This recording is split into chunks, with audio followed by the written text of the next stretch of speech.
found. The Holy Name has already delivered him long time back. His living dead is like a snake that has no poison again. So Ajamila is a devotee just by chanting the name Narayana. That was never passed, not prem now. But he was delivered. What if we really chant prem now? Who can cut our fortune? Our fortune is beyond calculation. This is the glory of the minute. And although Ajamila, he was still living with a prostitute, he has not sinned. The name has delivered him. He chanted only once. So the remaining one that he was chanting every day, Narayan, have you taken your food? Narayan, come and sit on my lap. Narayan, do you have a good sleep? Narayan, how are you doing? This is the name of Krishna he was chanting. Although his interest was not to chant the holy name of Krishna, but the name he chanted was Lord Vishnu's name. Lord Vishnu took it. He has chanted my name. Therefore, it is my duty to deliver him. So Ajamila was delivered from chanting the holy name unintentionally. He didn't chant the name. He was chanting the name of his son. But that was Krishna's special message for him. Because Krishna has promised in Bhagavad Gita, as they surrender to me, I reward them accordingly. Any little endeavor done on this path can save one from a great danger.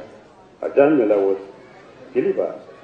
Even though he had no intention of chanting the name of Krishna, but he intentionally chanted. Krishna reciprocated the devotional service he rendered unintentionally by giving him the chance to name his son Narayan and influence his intelligence to constantly chant the name Narayan. In this way, he was delivered. So if we sincerely chant the name, our success is guaranteed. There's no doubt about that. Thank you very much. Hare Krishna.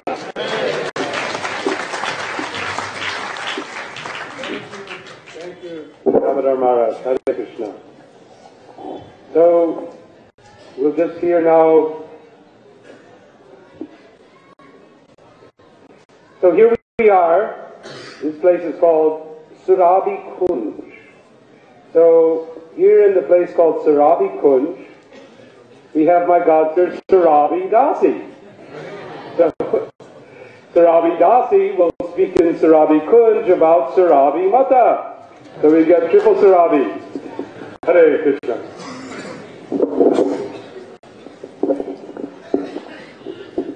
Thank you very much. Oh, glory to Srila Prabhupada. What a wonderful place. Surabhi Kunj. And Surabhi Dasi's here. And I think there might be some Surabhi cows out there. So I just read this really nice verse from Sri Nabadwip Parikrama by Bhakti Purusottama Swami. Can you hear me? You can't. Right up here? Can you hear me now? Okay. This is a really nice verse. Surabhi Devi stays there eternally under the banyan tree and constantly serves the lotus feet of Lord Gauranga. Because Mother Surabhi is staying here on this island under a banyan tree, it is known as Godrumadvipa. Go means cow and druma means tree. All the desires of all the devotees are fulfilled here. If anyone worships Lord Gauranga residing here in a hut, he will attain his lotus feet. So there you go. Isn't that wonderful? So the Surabhi cows are really special. And they're very dear to my heart because actually I love the photo of Krishna with the little Surabhi cow, and he's got his arm around the Surabhi cow's head. Do you like that too? And I think if I go back to Godhead eventually one day, Krishna allows, that's what I would like to have happen to me, that Krishna would put his arm around me like that, because it's so beautiful. So Srila Prabhupada gave me that name, Surabhi Devi, and he actually said to me, your name is Surabhi Devi Dasi, the transcendental cow, the giver of abundance of milk. So that's the meaning of the Surabhi. So she's very, very special. So we should take care of her, and we should try our hardest to teach others that they should take care of Mother Cow. Because the cow is our mother, and our mother, everything comes just like our mother. Where would we be without our mother? She gave birth to us, she took care of us when we were very small, she changed us, she fed us. So actually, we're eternally indebted to our mother. So the Supreme Mother is the cow. So when the non-devotees, you tell them about the cow and the milk, and how when our mothers, in many circumstances, especially nowadays, the mothers can't give milk to the babies, they might have had a cesarean birth, something happened, and they couldn't give any milk to their babies. And so who becomes the supplier of the milk? Who? The cow, so the mother cow. So we were eternally indebted to her, because without that milk we wouldn't have these wonderful strong limbs to be able to go out on Parikrama and do all the wonderful activities, all the dancing that we do as a devotees. So we're eternally indebted to the cow. So if we try to help the non-devotees to understand that killing our mother is really, really bad. So when you can have an opportunity, I thought of a good thing. When Prabhupada used to like to go and see the devotees on Harinam, and they'd be out on the street chanting, and sometimes he'd pull his car up and he'd just watch the devotees singing and dancing on the street. And sometimes the devotees didn't notice him, and all of a sudden they went, "Oh, Prabhupada's there." And Prabhupada would say to Vishnujan, "You make sure when the devotees go out on Harinam, they're always dressed nicely. I want them to all have nice clothes. The men can wear saffron or white, and the ladies should dress in nice coloured saris."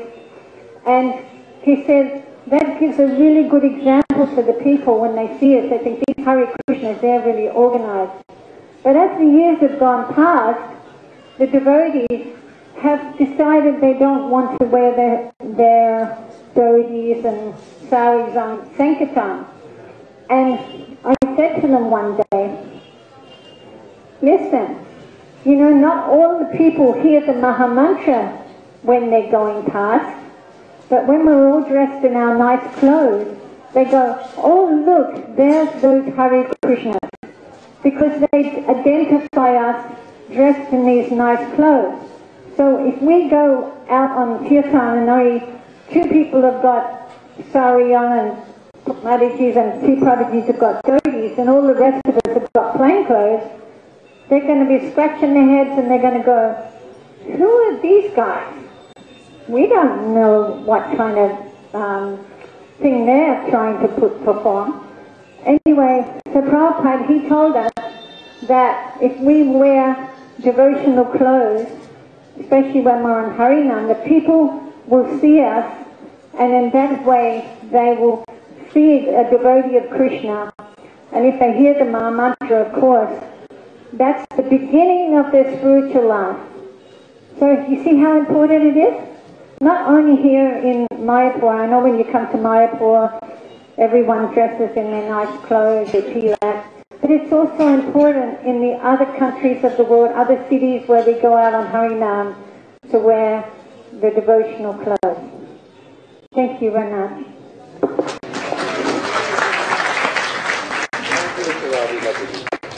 Here we are at Surabhi Kunj, and we're also very close to Srila Bhaktivedanta Thakur's house. Most of you, I think, all had the opportunity to see his place, visit his samadhi, and all the wonderful, maybe some of you got to go upstairs as well and see his residence. Now we'll hear a little bit about Bhaktivedanta Thakur from Mahäprabhu. Thank you.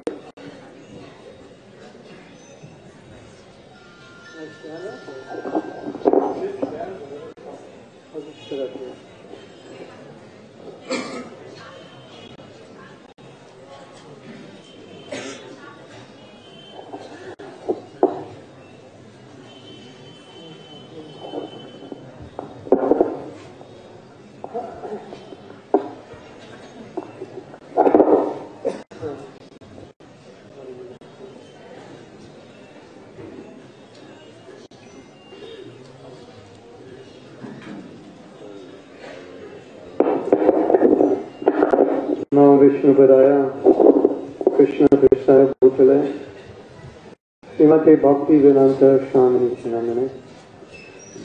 Namaste Saraswati Deve Gauravani Pracharine Nirvishesha Srinivadi Paschatyatarine.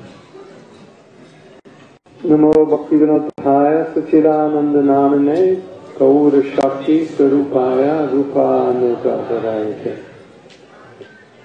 So when we were taking breakfast, Ram Shraddha was sitting next to me, and he told me the same thing that he told me the last time we were taking prasadam together.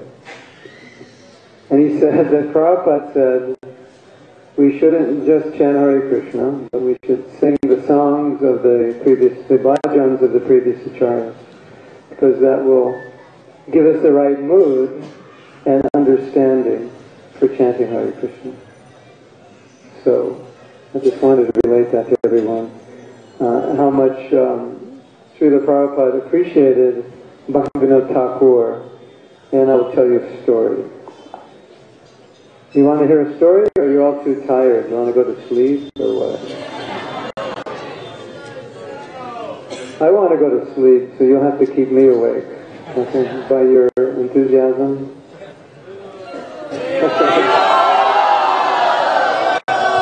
Okay, I think I'm waking up. Okay.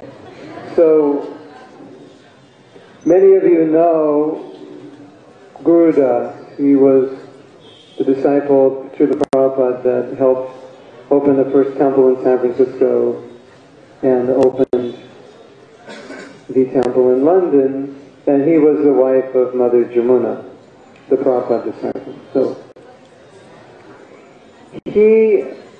he's an interesting person, and one of his interests is in writing, poetry, literature, and so forth. So he was very fascinated by the writings of Bhaktivedanta Thakur. The writings are a little different than Prabhupada's writings, a little different from Prabhupada's books. So he actually liked them more than he liked Prabhupada's books. But he couldn't tell that to Prabhupada. So what he said is, Prabhupada, Bhaktivedanta Thakur is my second favorite author. And Prabhupada saw right through that. And Prabhupada said, your second favorite? Your second? And then Prabhupada said, if I could be just a particle of Bhaktivedanta Thakur, then I would consider my life a great success. So, we see how much Srila Prabhupada appreciated Bhaktivedanta Thakur. Many of you know that for the last 10 years I have been teaching workshops on japa. And my inspiration for teaching these workshops are the books of Bhaktivedanta Thakur. And I have another story. You want to hear another story? Someone just told me this story the other day. Prabhupada had a servant, Pradyumna, and Pradyumna was the Sanskrit editor, and he was known as Panditji, because He was a pandit. He was very much into Sanskrit, but also into just being a Brahmin and doing everything properly. And wherever he would go, he carried the Harinam Chintamani, which is a book by Bhaktivedanta Thakur about chanting. How to improve chanting, how to chant properly. And Prabhupada said, "Why are you always carrying that book with you?" He asked him that question because he always saw the book. And Prabhupada said, if you really want to read the books of Bhaktivedanta Thakur, the best book, you should read Jaiva Dharma. How many of you are familiar with Jaiva Dharma? Yeah. Jaiva Dharma is one of the most amazing books that I've ever read. Have you ever been in a class and someone asks a question that's really difficult to answer, and then you're sitting and thinking, ooh, I think they've stumped the Swami. He's not going to be able to answer this question properly. It's a difficult question. And then the Swami gives the perfect answer. And everyone is even more stumped. They think, that answer was amazing. Well, Jaiva Dharma is a conversation of questions and answers that are like that. And just amazing questions and amazing answers about every tattva of Krishna consciousness and also about rasa. And when you read that book, you gain such a deep appreciation for Bhaktivedanta Thakur. And in that book, there are 3 chapters on non-tattva, which I have used extensively. Also Harinam Chintamani. So I feel, personally, and we can all feel this, a very deep connection to Bhaktivedanta Thakur. Of course, I'd never met him. When we were young devotees, this was in the summer of 1970. At that time, Prabhupada had just finished the Nectar of Devotion and it was published. And so we were all very young devotees, and then this book came out. And it was very special. I just had to give you some background information. At that time, there was no Bhagavatam class. We only had Gita class morning and evening. So we didn't even know what the Bhagavatam was. Nobody read it. In the temple I was in, the only person who read Bhagavatam was Hridayananda Maharaj. Everyone else just looked at it and kind of got confused. They didn't really know what it was or how to read it. It didn't, we just had Bhagavad Gita. And we never had classes on it. So then, just so you understand the context, then the Nectar of Devotion comes out, and as you know, when you read the later chapters of Nectar of Devotion, it's very, very elevated. But Prabhupada said, read it every day. So every day after prasadam, we read it. That was our practice. We'd have lunch, and then we'd read Nectar of Devotion. Wherever we were always on the street somewhere doing Harinam. Then after lunch, we'd bring our lunch with us, we'd stay on the street, do Harinam all day, and after lunch, we'd read Nectar of Devotion. And then Prabhupada said, by reading this book, Nectar of Devotion, you are personally associating with Rupa Goswami. So in the same way, we can associate with Bhaktivedanta Thakur, all of us, by singing his bhajans, or when we're ready and qualified. After you've read all of Prabhupada's books, then you can read his books. So, in a sense, we can say, every one of us is here today because of Bhaktivedanta Thakur. Yes? Yeah, because he was the one who planted the seed in the heart of his son, who then planted the seed in the heart of Srila Prabhupada, who then planted the seed in the heart of a few Western devotees, who then planted the seed in the hearts of people all over the world, and now you're all here. Yes? And Bhaktivedanta Thakur knew that you would all be here. He knew that on February 23rd, 2015, every one of you would be sitting here and we'd be talking. I mean, if he predicted that, correct? He predicted we'd all be doing kirtan. He predicted the temple. He must know that there was going to be Parikrama today. In Surabhi, he must know that. Right? So, some of you know that conversation. You've seen it, you must have seen it, I think it's in the Acharya movie, where one sannyasi whose name is Vishnu Jan Swami asked a question. Who remembers the question he asked? What was the question?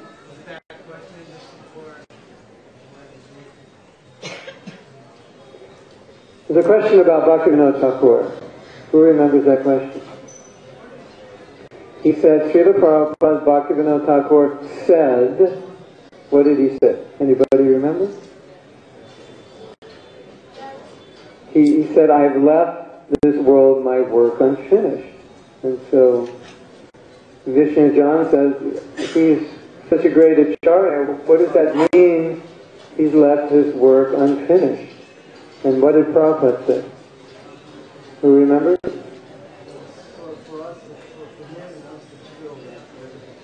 Yes. So Prabhupada said, he is Vaishnav. He's all-powerful. He could have done it all himself. He didn't need us. Isn't that interesting? That he could have done it all, and he would have spread Krishna consciousness by himself all over the world.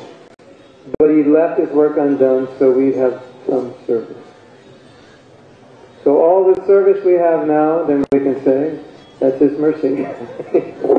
He's given us service. He could have done everything. So,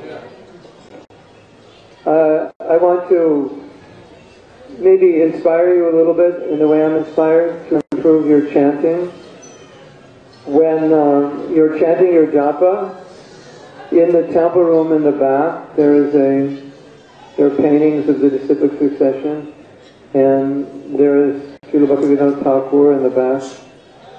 And he's a great inspiration because of the depth of his chanting and what he wrote about it. And he kind of opened it up that we can see how beautiful it is. And in one prayer he said, I feel like I'm drowning in an ocean of nectar when I'm chanting the holy name.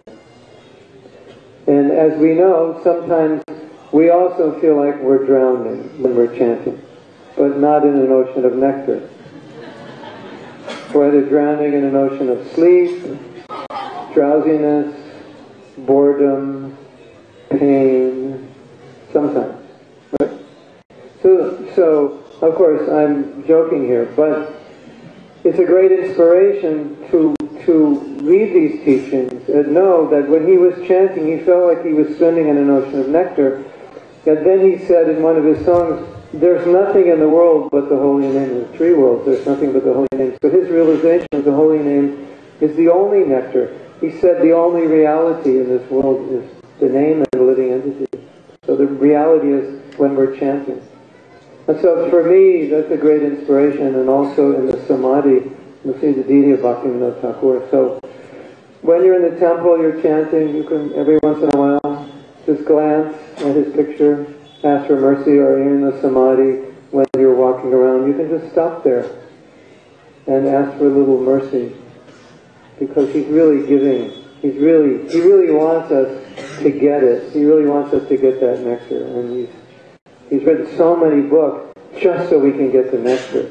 So I think if we pray to him, we'll get it. He'll want to give it to us. Thank you very much. Srila Bhaktivedanta Thakur ki jai. Thank you. So, we just heard that Bhaktivedanta Thakur predicted something. What did he predict? Russians, Germans, what else we got here? Italians. Come on, who do we got here? Chinese. Ecuadorians. What else? Who else we got here? Spanish. Brazil. Americans.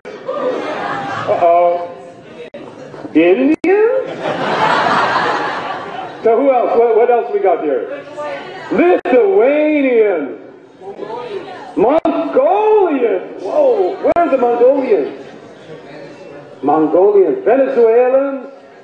What else? French?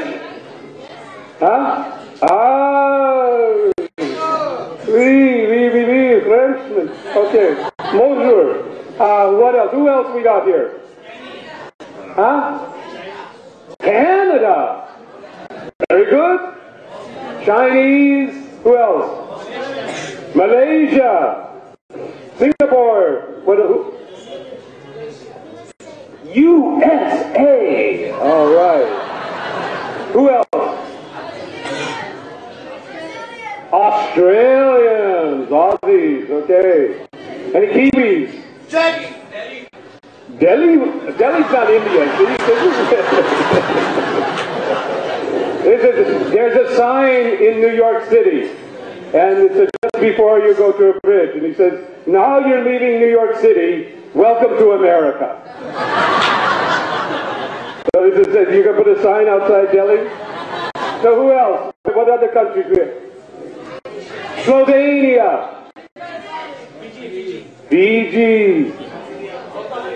South Africa. Jamaica. Trinidad. Scotland. Oh, okay. Yeah. Who else we have here? Any more countries? I'm sure there's... Huh? England, yes. See, the UK is no more. It's in Scotland and England and Wales and Ireland. I won't go there. All right. What? Argentina. Africa's not a country, but we do have Nigeria. So, huh? Kenya.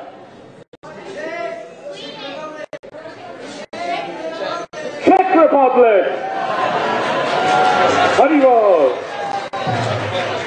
So, Mauritius. Malaysia. Where, what? Slovenia. Sweden. Korea. Finland. I could be here all day. So what did Bhaktivedanta Thakur predict? Russians, Japanese, Slovenians, Czech Republic, Kenyans, I can go on and on. That they would come here. And what would they do? Jai Satchinananda! Jai Satchinananda! Jai Satchinananda! Jai Satchinananda! Jai Satchinananda! Jai Satchinananda! Gauradaha! So, before we go to our last part of the program, which will be our beloved Agni Dev leading us in a very beautiful song about the good news, the big good news that has come. There's some big good news that we're going to hear about. But before that happens, I just want to introduce Nabadwip Maharaj here. He is the devotee sannyasi who is looking after this construction. So those of you who have been here on Parikrama year after year can testify to how things are developing, how it's coming up. Isn't it nice? Yeah. So you can also see that it's not finished. So that means we have some service. So if any of you have some opportunity, feel a little generous, and have the ability and the capacity, he will be here after the kirtan with some prasad, some very nice prasad, Mishti Goy, I think, to give us. And please give from your heart whatever you can that this wonderful temple gets completed for the satisfaction of their lordships and Srila Bhaktivedanta Saraswati Thakur and Srila Bhaktivedanta Thakur. Thank you very much, Maharaj. So now we have our illustrious Agni Dev who will be leading us. I heard what here? Some news? What's the news? What is it? Lord Nityananda has opened the marketplace. No? What kind of marketplace? He's selling the holy name. He's selling the holy name. But hold on. I mean, the holy name. The holy name, there's nothing more valuable in... What was that? What did Bhakti say? Something... Shoda, Bhuvana, something like that? Yeah, Nam Bina, what is it? Nam Bina Kichu Nam Kahar Shoda Bhuvana. Not just three worlds. Who you said three worlds? Anyway, you said something. It's 14. Choda Bhuvana. All the four, up, low, high. Nam Na Kichu Nahikar. So he's selling the holy name, but then how do we get it? I mean, it's priceless. He's selling it for the price of our faith. Hare Krishna. Now we have to come up with some Shraddha. So dig deep, go into your hearts, go deep, deep down there, find whatever faith you have, bring it forth, and we will somehow or other, by the mercy of Nityananda. He's very, very merciful. So even if our Shraddha is not quite enough, will we give it to him? We think so. Hare Krishna.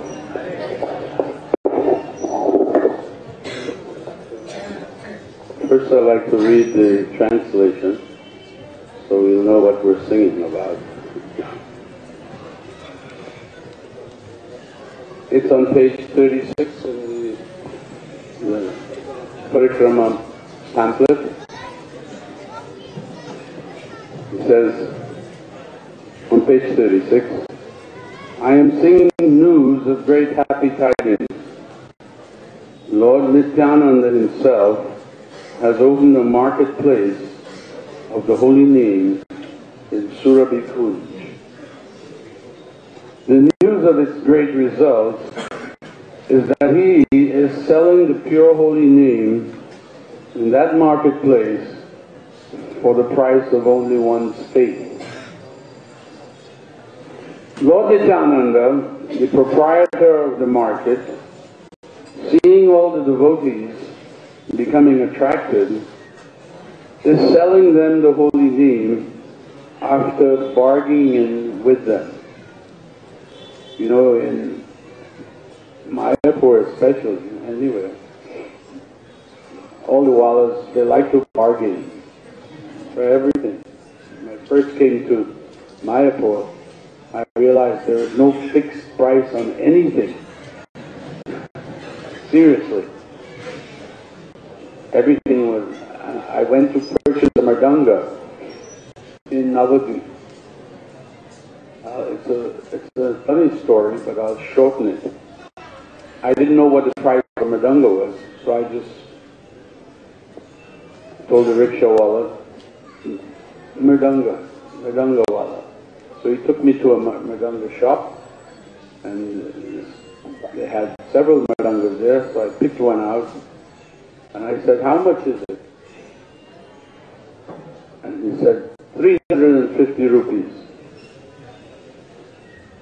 Now I knew that he is charging me more than the price, but I didn't know what the price was. So I decided to play the bargaining game with him. Anyway, I got him way down from 350 rupees to 90 rupees. And I was feeling pretty good.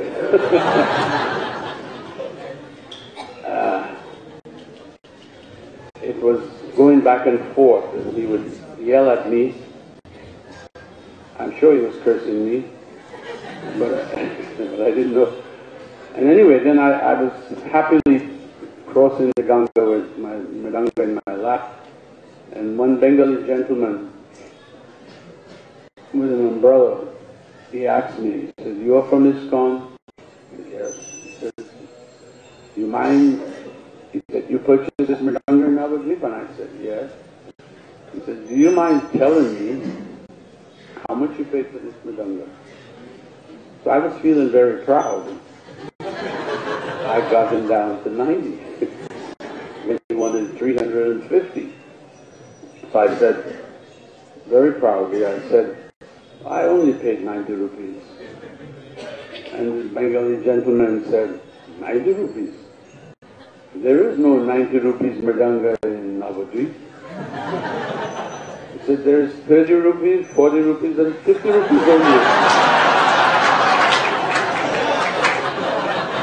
I just had to laugh. I thought he still got me. And when I got back to the temple, there were several brahmacharis from other parts of the world. And they knew who I was, and they had just come back from Navadvip, and they had just purchased about 5 mridangas. So as they saw me, they asked me, they called me into their room and they said, "Amide, we just got these mridangas in Navadvip. What do you think?" And I said, "They look fine." And then they said, "We got them really cheap." And I said, "Oh, how much did you get them for?" And they said, "Only 500 rupees.